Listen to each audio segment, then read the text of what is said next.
Hey everybody, David Duford here at davidduford.com. We're helping insurance agents like you become top producing insurance professionals. And today continues a series of interviews that I've been doing to help agents make this transition, selling final expense face-to-face, to getting comfortable with selling it over the phone. So today I've got Jason on the line. Jason, say hello.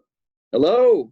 Jason is a perfect representation of what you need to do in order to transition successfully into telesales for final expense. Just to kind of give you a little example, Jason, you said you've made 74 sales over the past 33 days as of April 9th, 2020.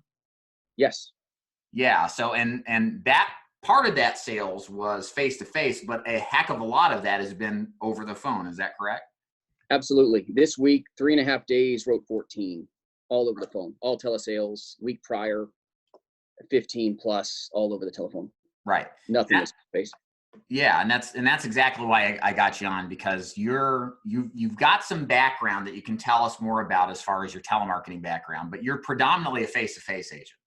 So you've had the ability to transition and go through the process. So what my goals are for us today is really just to talk about all of the concerns I know a lot of my audience has. Maybe they're scared of making the transition, or what's the difference, and really just hear it from the horse's mouth on what it's really like to make the change, how telesales is different from face-to-face, and really to give the audience really a good idea of what they need to do in order to make the transition as smoothly as possible.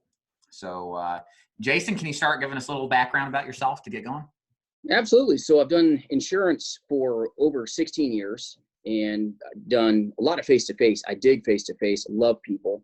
It's a great industry. I mean, everything you've done, great training, solid.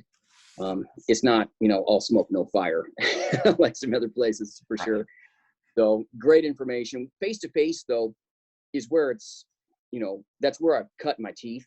That's my wheelhouse. But prior to insurance, I started doing telemarketing. So my telemarketing background, I ran professional call centers for over 3 years prior to the insurance industry. So that gave me a big leg up.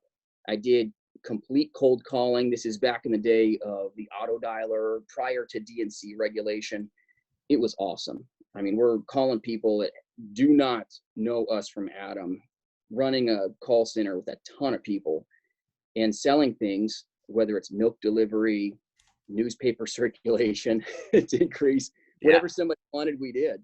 And it was really neat to be able to build trust over the phone and to take that consumer from zero to purchasing something, going through credit card authorization and buying something. So that gave me a big leg up in the insurance industry to be able to get booked for appointments.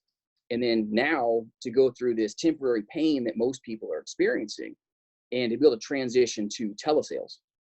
I've been doing a ton of consulting with a lot of insurance carriers that are now like, they're hitting the e-brake, not because they want to, but because they don't know what they're doing. And that's the big difference. So telesales is a big thing. Once you transition into it, it's not anything to be afraid of if you're skilled up.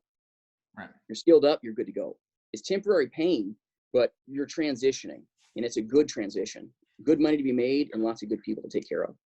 So let's jump in right there, because I think the biggest fear that agents have is, and you hear it from other people, and there's probably some truth to that telesales is different from face-to-face. Jason, can you describe how true that statement is? And then, like, if it is, what are the top 3 things that are different selling over the phone than face-to-face? You have to know what you're doing, period. So telesales, you've got about 5 seconds when someone picks up and goes, hello. You've got 5 seconds to be honed and sharp and good, or you're losing that consumer.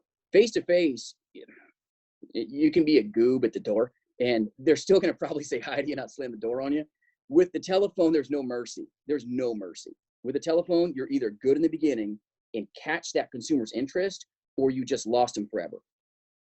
And you can hope to God you can call them back in a week and it'll pick up the phone. But you've got 5 seconds to get that client's attention and be ready to go. That's the biggest thing. The first 5 seconds set up everything. It's make or break. It builds trust. It's how you set yourself apart from every other telemarketer that's ever hit that phone with them. It's just setting yourself on an elevated platform. How do you do that? Like, if you could summarize, how do you make that powerful connection in 5 seconds? Is it word choice? Is it tonality? Is it everything? What's the Yes. magic formula here? It's definitely yes. Okay. Right. Those three things. It's the trilogy. It really is. Where is your mental head game? Where's your head game? Are you waking up, getting on the phones? I get up early. I get up 7:30 every morning. I pour my coffee. I call carriers. I get ready to go. I go through what I need to do, get the busy work off my plate, so that when 8 o'clock goes, it's like a fight bell rings. Ding, ding, hop in the ring, let's go. Okay. It's not a fight like a fight. Okay. But you know what I mean? It's like, this is Battle. it's what you do for a living. Right. When you're doing telemarketing, just like face to face, how many no's am I going to get before I get a yes? So when that bell rings, you hop on that phone and you stay on that phone. So my wife and my kids, I sit at my desk where I'm at right now with you.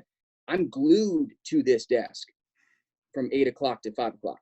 My wife and kids, they'll bring me food to my office, because if not, I don't get up. So you need to be extremely committed to the course. So if you're telemarketing, you need to be absolutely driven to what you do. You don't have to be crazy. You can get up and go take an hour lunch break. Fine. I choose not to do that. So, but you got to be just absolutely glued to it. So yeah, so I think that's the big thing that's different. It's funny, like, agents, there's a level of discipline that I've seen in telesales that I think you've got to have more of than face to face. You've got to be on that phone. You've got to be dialing. If you're not getting anywhere. You've got to put the time in. When you say that's pretty accurate. Absolutely. You've got to hold your number. All right. If for some people, their number may be 5 sales in a week. That's nothing to be ashamed of. Take that number and hold to it. If you did 5 last week, great. If you did 3 last week, great. Hold to that number, and the next week bump it by 1 or 2. So constantly, like, stretch yourself and skill up. Being skilled up is important, just like honing a blade. You want to become sharper and sharper every day.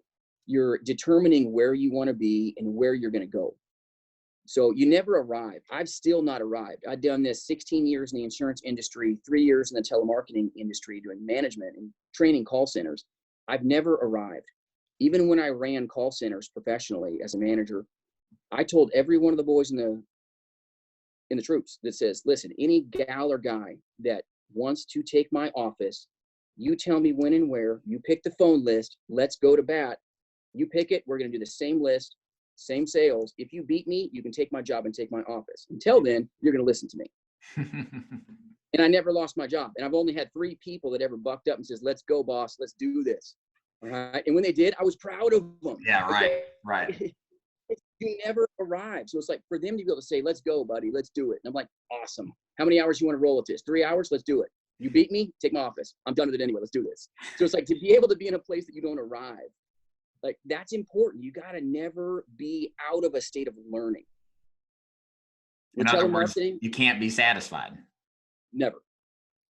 You ask my wife, she'll tell you. If you ever talk to her, when I was at like 14 applications last week, I was not happy. My wife's, why are you unhappy? Because I want 15.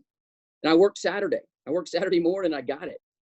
But you have to be driven with a purpose, because people depend on us to have high intelligence, high ethics, good products with A-rated companies to meet their needs. If we don't do our job properly, somebody's going to die. We did a crappy job over the phone, didn't sell them a good final expense life insurance, and shame on me. It's like a moral imperative, right? I mean, you Absolutely feel strongly that you're doing good for your clients. That's so important, because that you have to have that mindset, like you originally started with, to deal with all the no's, and there's certainly plenty.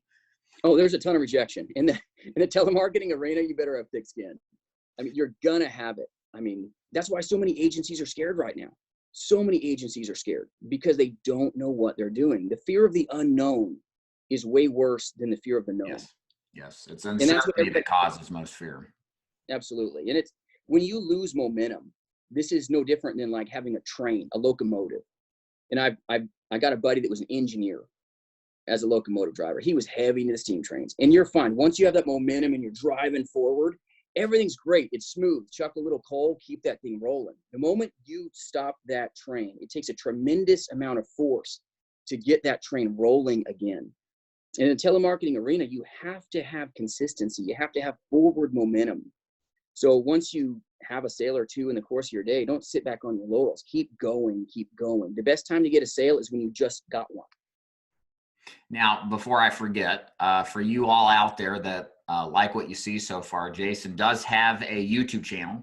So make sure you click it in the description box below and subscribe. He does content very frequently. Let's get into the presentation. So again, picture you're selling face-to-face. How has your presentation in building rapport and presenting what you do and closing changed, if any at all, from when you're selling face-to-face now that you're selling over the phone? Same systems. It's the exact same fundamentals. Fundamentals never change. The fundamentals of any sale are always true. It's just like an arrow. An arrow doesn't stop being an arrow. Everybody wants to move their target. That's the problem. With anything you do, you have to be absolutely true. So keep to who you are. Keep to your basics. The basics are always the same. The clients need help. They need to take care of cremation costs, final expense costs, burial costs, legacy, transfers of wealth. There's all the needs are the same, but by articulating certain things to a consumer, you have to be very direct over the phone because you don't have any of the animation that we would normally in the home. I can't walk over and lean down and, not pretend, truly be interested. People that pretend in this industry, get out, in my opinion. Truly care for who you serve. But when we're there taking care of people, meeting their needs, whether it's over the phone or face-to-face, you have to be genuine. That's a key. Like, it's not fake it till you make it. You better be genuinely interested in that consumer, and they're going to feel that. If the consumer knows that you care and care about their needs first, everything else is going to be perfect in the long game. Do you have any tips to kind of do that, to develop the sincerity? Is there anything that you're intentionally thinking, like how many questions you ask to build rapport? Is there any kind of tips you could provide an agent to better do that over the phone? You've got to get the client to the point that they are comfortable with you. I never ask a client for business until they're comfortable. Never. So until that client, you have to build trust. And this is key. When I ran call centers, until that person, if it takes you 20 minutes, 30 minutes, whatever that sweet spot is for you, it's different for me than for somebody else. Don't take my timeline and say, okay, this is the barometer. Can I train that? Absolutely. But it's not, everybody's barometer is different. It doesn't mean I'm right and they're wrong. So getting that client to the point, once they trust you, getting that person to the point where they actually are smiling, you can feel it over the phone. Yeah. You can hear them chuckle. Once you feel that client chuckle and laugh a little bit, and you've broken the ice, just like breaking the ice in the home may take 1 or 2 minutes. When you're doing telesales, it's a different beast. Like, it's a crash course. I mean, you work over the telephone, you don't know what you're doing, you're going to come in from an 8-hour day and felt like you dug ditches. It sucks. Right. If you know what you're doing, it's smoother. So what you're saying is, in other words, are you suggesting that rapport building is going to take longer over the phone, given that we don't have the same advantages as a face-to-face call to build a rapport? May take it's not going to be done in 2 minutes. Let's put it that way. Okay. In the home, a good agent, a good face-to-face agent can knock this out in 2 minutes. Hi, I'm Jason. Good to meet you. I'm a licensed insurance agent. Here's a buyer's guide. This is why you asked me to come into your home. Thank you for allowing me the time to chat with you for a couple minutes and to share with you what you wanted, with that lead card, right? When you're over the phone, it's tonality, it's enthusiasm. What are you bringing to the table? Do you have full disclosure? Electronically, you're able to do the same thing that you would do face-to-face. It just looks different. So when you're talking to a consumer, how are you interfacing with them? I'm interfacing the same. I'm using electronic mediums to put a buyer's guide in their hands, chat with them about the difference between term life, whole life. I'm having that conversation the same as that I would face-to-face, but I'm doing it with an electronic format that builds more trust. So it's not like, oh, this cat's calling me. Who is this guy, right? I'm putting a business card in their hand. I'm sending them electronic buyer's guide at the medium of their choice. I'm asking permission. Is it okay, Mrs. Johnson, that I send you a buyer's guide? Is that all right? Like, are you on a hard line or are you on a cell phone? No, shut up. So you're not just going in to close them on the phone. You're providing some different avenues to build credibility, right? Absolutely. Build value. Like, set yourself apart from every other telemarketer. Wherever they are, because a lot of people, just like in the field, you and I can step into the field and we'll crush our competition based on ethics. We give a client full disclosure. We let them know who we are, what we do. We give them buyer's guides, full transparency between term and UL, and why we're good and why our rate doesn't change and why the death benefits don't go down, why we shop the best A-rated carriers on their behalf. That's a big deal for that consumer. You can do the same thing over the phone. You just have to think differently, right? So you've got to be moving. This isn't just, winging it. You have to be intentional. So by giving that consumer that information electronically and say, awesome, so you've got that buyer's guide. Take a look on page 3. Can you pull that for me? Got it. What's that say? I circled it for you. Right? And we have a discussion. It doesn't take that long, but by me giving them a state mandated buyer's guide in my state, I'm supposed to give it to them anyway. If I'm face to face, whether they buy or not, I ethically give them one. No big deal. Here's my free gift to you. It's a national buyer's guide. This tells you everything you need to know. I give it to the consumer. By doing that, it builds me up on a different pedestal. So with doing these extra steps, yes, are you still one call closing your calls, or are you taking multiple steps to close? It's all one call close. Okay. I mean, I call it fool's gold. If you're doing if not doing a one call close, you're fooling yourself. It's you're like, oh, I've got this great stack. I mean, hang on. Okay. Client information. See this? See how thick this is? Not going to show you names and numbers. See how thick that is. That is called fool's gold. All right. I do a segment on it on my channel. Fool's gold is real. Everybody thinks they've got this pot of gold like Lucky Charms at the end of the damn rainbow. There's no pot of gold. If you're not closing it and meeting their needs on the first time, oh, I'm busy. Oh, my kid's called. Oh, I'm driving right now. I can't call you back. Ma'am, are you on Bluetooth? Well, yeah. Can we just talk? Right? If they close that phone up, you're done. Now, do I still try on that pile of fool's gold? Yes, I do. But I know it's fool's gold, and I don't chart my course based on that. That's IOUs. That's like a girl at the prom saying, well, maybe I'll go out with you to prom.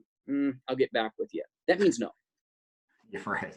Well, I would look at it like this. It is an act of God that someone picks up the phone and is listening to you. And this is right. You have to look at this as this is a disruption in the normal fabric and laws of the universe. And you have to not screw this one up. That is it. You got to do it. Closing. Do you close soft? Do you close hard? Do you close any different than what you're closing face to face? It's no different. It's the same system. It's the exact same system. Who do you want your beneficiary to be? Who do you want?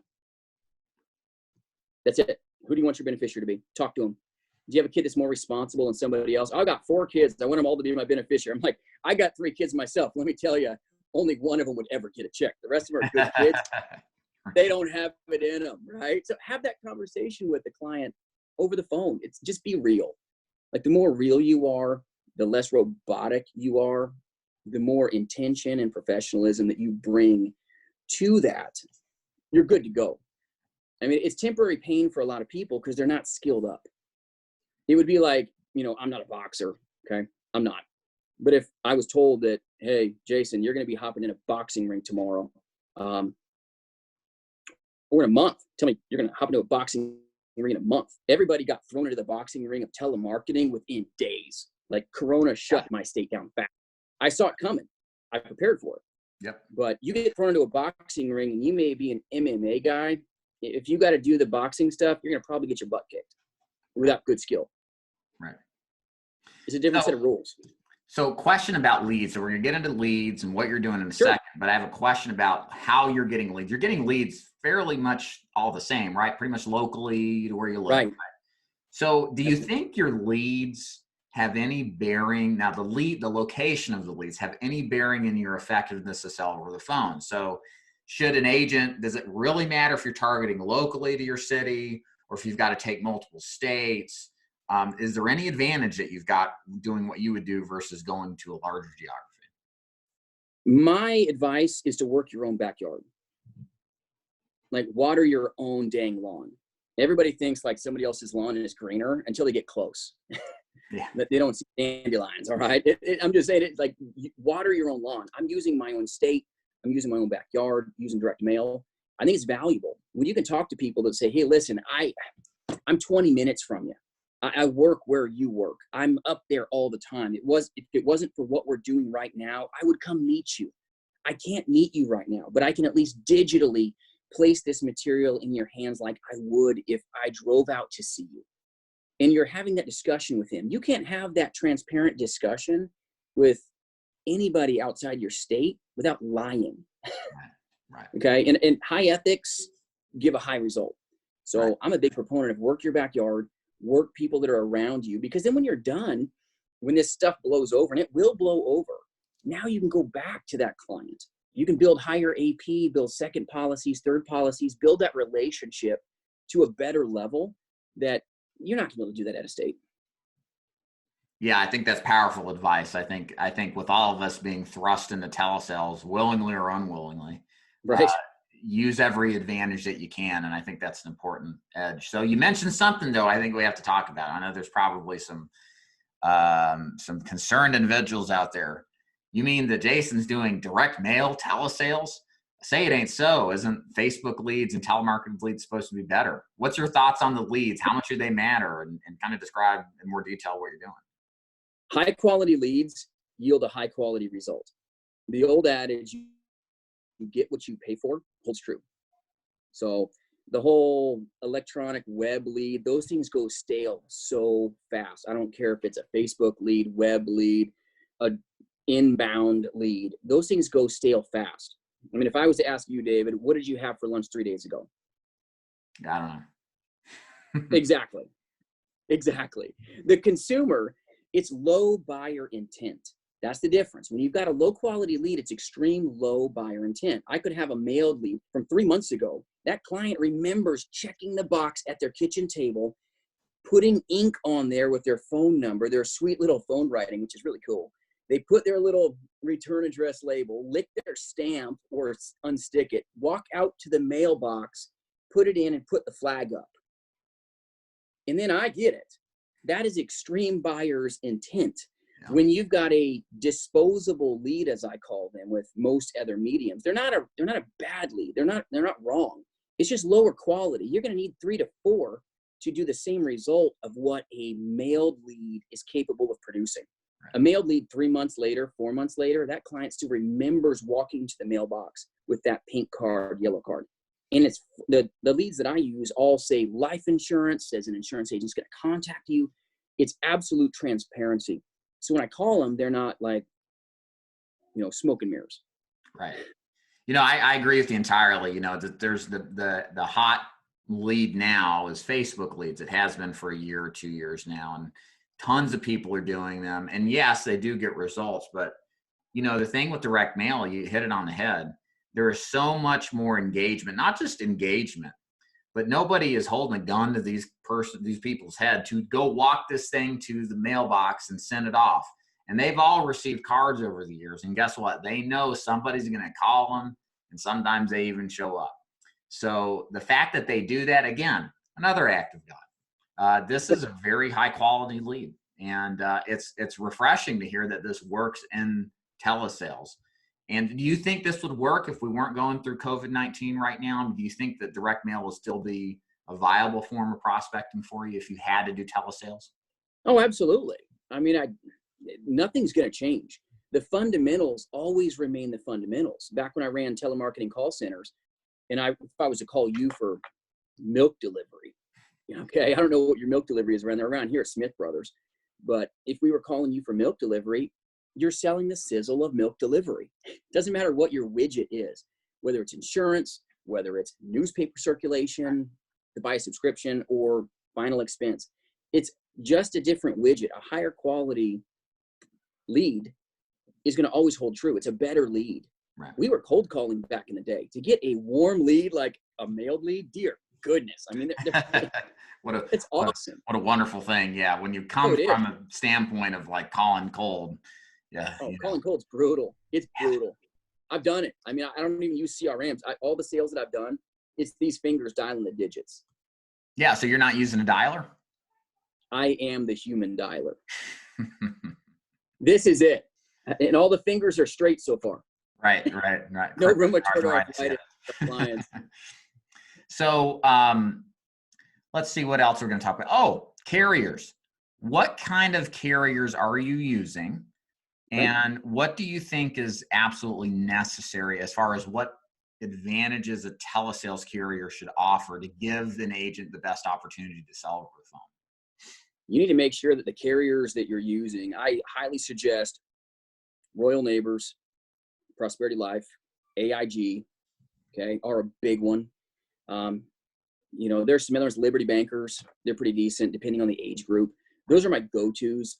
AIG is great, but sometimes people, like I know there's certain places that they have to use Zoom. Oh, forget that with a consumer. Like any more barriers, it's like, it's bad enough when you call it consumer. If you can't close that thing, dear goodness, man. Zoom. I just hate to interrupt. Zoom is avoidance behavior. It is a way to get around from just selling them on the phone. You don't need this. And the fact is, our Mildred and Eunice, they don't know how to use this stuff. Okay, and you're asking to lose deals before you even have a chance to manifest them. It's one extra no that you're just offering the consumer. It's like you're loading the gun and say, please shoot me. I mean, it's stupid. DocuSign, I kind of view it the same way. I mean, even with DocuSign, it's great. Like with AIG, right? AIG, I can write the electronic app, send it to Mrs. Johnson, say, okay, I'm going to send it to you right now. You should get it in 2 seconds. Just check your email inbox. Go ahead, review the application, make sure it's correct, and then you can go ahead and digitally sign it. There's some consumers that just can't do it. I mean, you do everything right as an agent, and we can't, during the COVID, we can't go to the consumer and do it face to face. And that's not a big deal. There are situations where I will actually write the paper application out, mail it with return postage. You have to make it easy on the consumer to do business with you. If you don't make it easy on that consumer, it's not going to happen. I'm getting 70% of my paper applications from AIG sent back to me and completed. That's a big number. Right. So in other words, if it's not optimal to use a DocuSign carrier, I know you're not sending out paper apps for the other non-AIG carriers. So what do you suggest an agent lead with as far as a style or a type of telesales carrier? You want to go with somebody that can do full telephonic, like start to finish. I mean, it's going to take you 30 minutes. A long telephonic application, you're looking at a 30-minute time window. So prepare for that, right? Make sure you help the client understand what they're going to face when they call that telephonic. That's so valuable. I had a lady, you can't cure stupid, and she wasn't, okay, but she didn't even have congestive heart failure. And I was just like, I'm losing my mind, right? Because she got to the end of the telephonic app. It was Prosperity. Love those people. Great folks. Great carrier. But we get to the end of it and we go to like, please wait for 2 minutes and we're going to go through your prescription database check. We get to that part and they go, okay, you take amlodipine, ma'am. Is that for congestive heart failure? Every final expense person knows that sure as beep is not for congestive heart failure. It's like blood pressure, right? Right. She gets freaked out. What does she say? Maybe. I'm like, I'm going to lose my mind here, right? And we got a denied app, so I'm like, okay, here you go, AIG now. Love you. That's what you get. Right. And after we were done with the call, I lost that sale, but I, thank God, had another carrier to position them to. Right. That's the beauty of being an independent agent. You have so many tools to meet the consumer's need. Now, should the client have really been in that product? No, but if they're going to say they have congestive heart failure because they're nervous and it's like test anxiety, that's where they're going to, lead themselves. So, but prepare that consumer for what the telephonic works. This is what it's going to be, is what's behind the door. It's not like the Wizard of Oz. Like explain to the consumer.